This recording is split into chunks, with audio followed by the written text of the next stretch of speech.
Welcome. In this video, we're going to show you how to use Big Blue Button as a moderator and presenter capabilities. First thing is you'll see you'll be invited to join the audio, just as the viewers. I can join listen only, but I'm going to join with the microphone. When I do, Big Blue Button puts me into an echo test. Just lets me check my audio. Test, test. Sounds good. Now I join. When I join, I see the presentation area here. Again, the public chat is visible by default, and the users list. When you join as a moderator, you have a square icon, which says this is all the moderators. The students, the viewers, join with circles.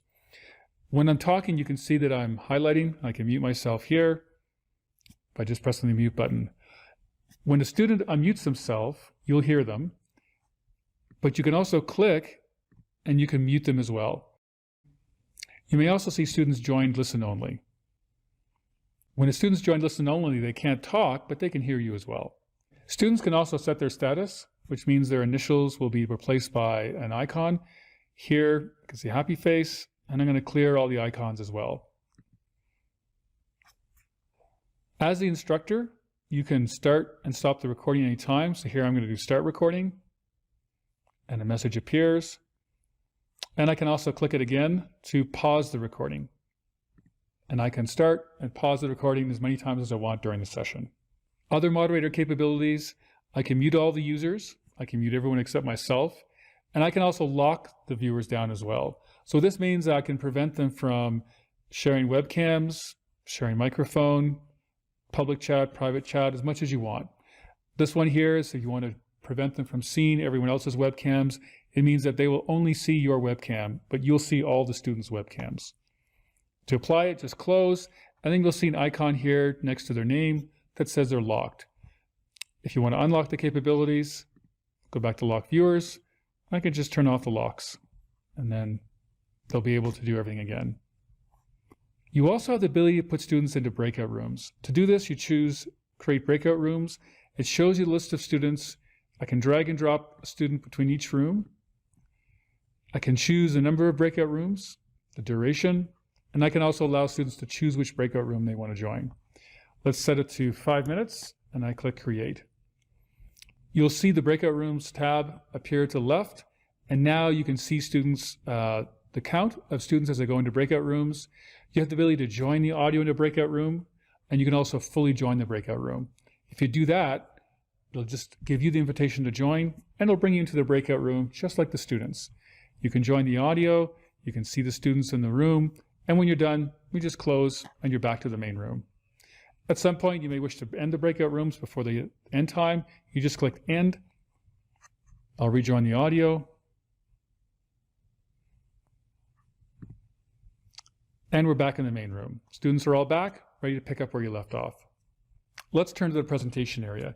Here, by default, the whiteboard tools are selected, so I can use the pen tool to draw. I have a series of tools here as well, which I can use. So let me go to a blank slide. If I want to draw, I can do a little bit of drawing. And as the instructor, I can also give the students the ability to draw as well by turning on multi-user whiteboard. When I do that, you can see their icons move and they can draw on their own layer. They can't overwrite anything, and you as a presenter have the ability to turn on and off multi-user whiteboard anytime you want. If I turn it off, all the ability to draw will be frozen. If I turn it off, students can no longer draw. And if I clear, it clears all the whiteboard marks. As a presenter, you have some controls here on the left-hand side. I can start a poll, upload a presentation, or share a YouTube video. Let's start with upload a presentation. I can bring this up, I can browse my files, and here I've got something ready to go. This slide has a question on it. It could be a slide deck of 20, 40, 100 slides. Very efficient to share a presentation because it only downloads once to the user's computer, unlike trying to share your desktop, which we'll show in a moment. Here the slides have A, B, C, and D. Let's say I want to do a poll and want to ask the students, what is the result? Because it's actually formatted just fairly simply, Big Blue Button actually realizes that you have a poll for A, B, C, D. You also have the polling option here, and I can choose A, B, C, D. So if I do it, the students are all presented with a poll. I can see there's one response, and I can publish the results. When I'm done polling, I just close the poll. And then I can clear the polling marks as well because they're just whiteboard. If I want to share a YouTube video, I click here, choose Share YouTube Video. I have a URL ready to go. Just click it, I do share video. The presentation area will become the video, and it will start playing, and all the students will see the same video. You as the instructor can scrub ahead to the video. They'll all scrub ahead to the same point, start playing.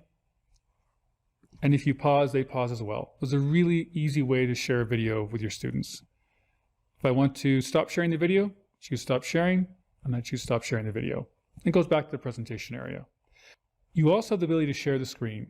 So I'm using Chrome, which makes it really easy. I click once to share the screen, it gives me some options here, and I can choose an application window, Chrome tab, or I can just go back, leave it at default, and choose here my entire screen. And then I click share. In a moment, the screen sharing will start up, and you'll see this kind of screen-on-screen effect just because I'm sharing my screen while I'm viewing it. Most of the times you'll just go to an application and you can start showing how the application works, and this is what users will see. When you go back, you can just stop the screen sharing anytime you want. And this becomes part of the recording as well. Finally, as moderator, you actually have the ability to make someone presenter, so you can make someone else presenter. And if I do that, Tara can move the mouse around and I can see the mouse moving. You have the ability to remove any user, and you can also promote them to moderator as well. Finally, when you're done, you have the ability to choose log out, or if you want, you can end the meeting, which would kick everybody out and start the recording. And that's it.